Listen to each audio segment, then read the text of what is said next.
Okay, we're doing a thing. We're doing a thing. So this is Jake. We're going to do an In the Music Room video, part of my series where people have asked me to teach them how to play guitar, and I'm not doing that.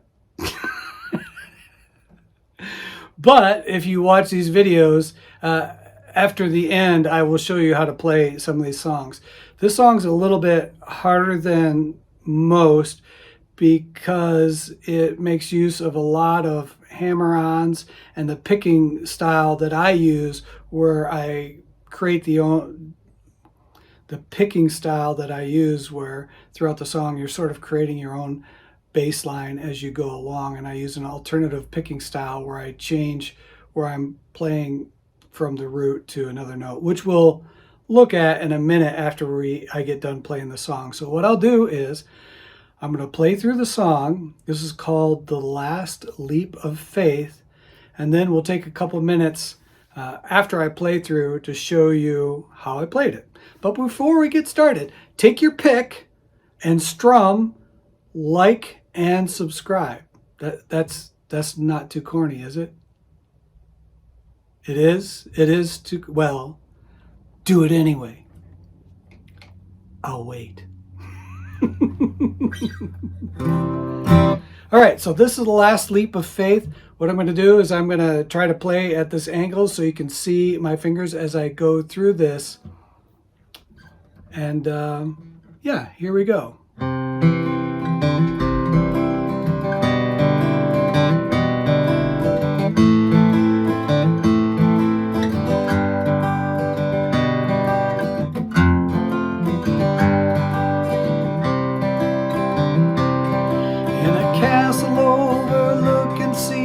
Came a love that wasn't meant to be, for he loved the daughter of the Lord. And though he knew it'd never be his place, for her hand he'd take a leap of faith. She had been a happy girl and had what she needed from this world, for she was the daughter of the Lord. When he saw who caught his daughter's eye, he'd intervene in a way he could deny. The tale as old as time, two young hearts set on fire, kept apart by the hands of fate. For his love she'd take a leap of faith. The special mission would be devised, whose true purpose was disguised, but he answered the call of his Lord. The ship would be put out to the test. The Lord hoped the coming storm would do the rest.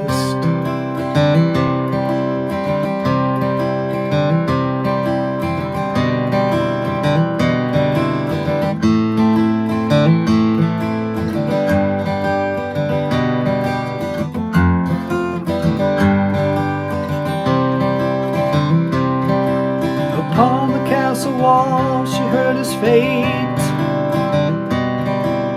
and they still talk about the last leap of faith. People talk about destiny and a castle broken by the sea, with ruins that stand above the breaking waves. A ghost who walks upon the castle's brim, and you can still hear her call to him. The tale as old as time, two young hearts set on fire, kept apart by the hands of fate. For his love she took a leap of faith. Now you can still hear her call to him, and her voice still carries on the wind. passing years abroad are no relief. She still sings in the key of grief.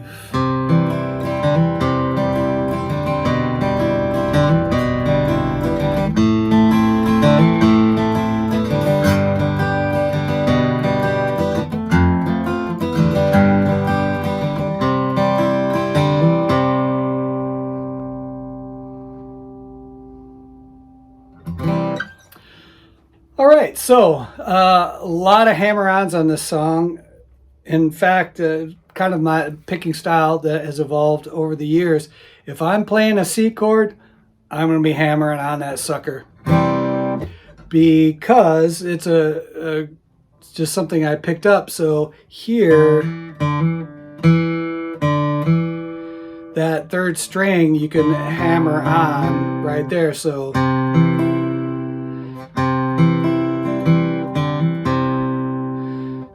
that makes for a nice little play in the lower end of the chord there. And then on the second part, I walk down that C, but I still do a hammer on the same note. And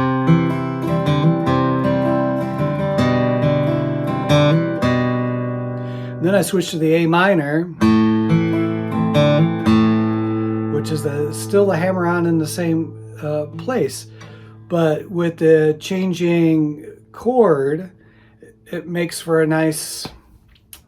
It makes for a nice thing, a nice sounding thing that you call it, a nice.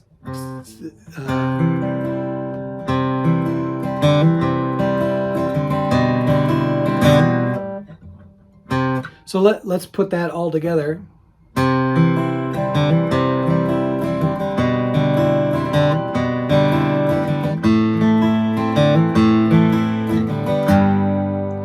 So then we add the G there at the end of that pattern.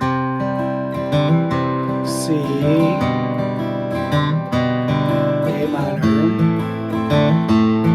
G. So now we're hitting that low end of the G, that root G note. F, G, C. And that takes us back to the beginning of that pattern. So that's the introductory pattern, and you also hear that same thing played in the bridge. And then really there's only two other things to look at. One is the verse pattern. So that starts on the D minor. So we're still here, we're grabbing the low note from that chord. But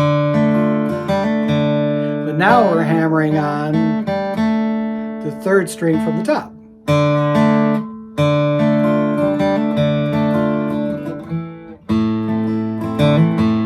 So it's D minor, A minor, D minor, G, D minor rather, A minor. And then we go back to the same pattern that we hear at the end of the verse. That ties it back together. F, G, C. With our hammer on again. So that's the chorus pattern rather.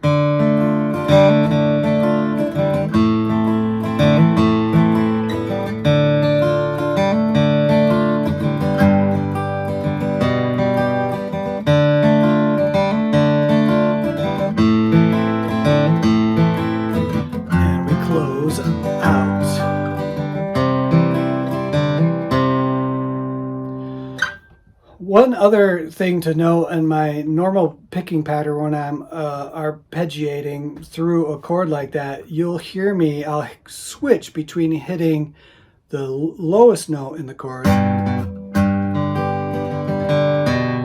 to the second lowest note, the next string up, and I alternate back and forth.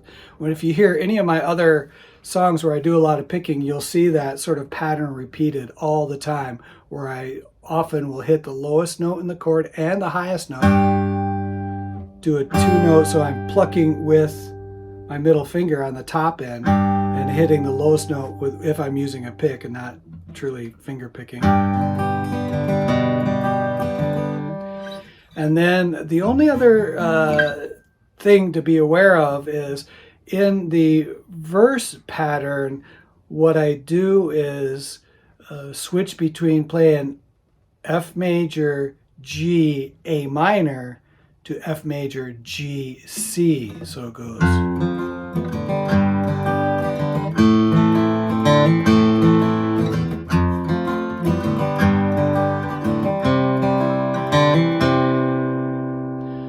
So that's all the parts. Now, getting all the hammer-ons and that arpeggiated picking pattern.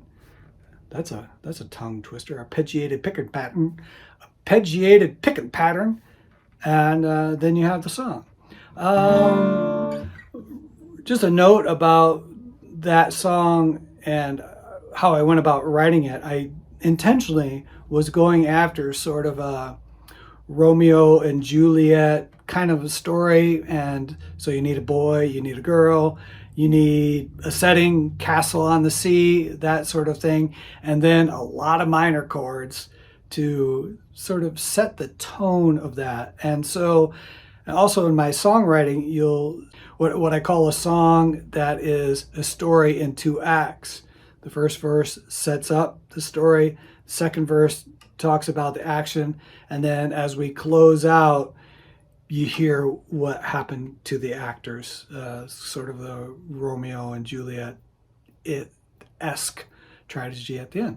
So that is the last leap of faith. I hope you enjoyed it. Again, take your pick, strum, like and subscribe, and we'll do another one of these for you. All right, in the very near future. All right, peace out, everybody.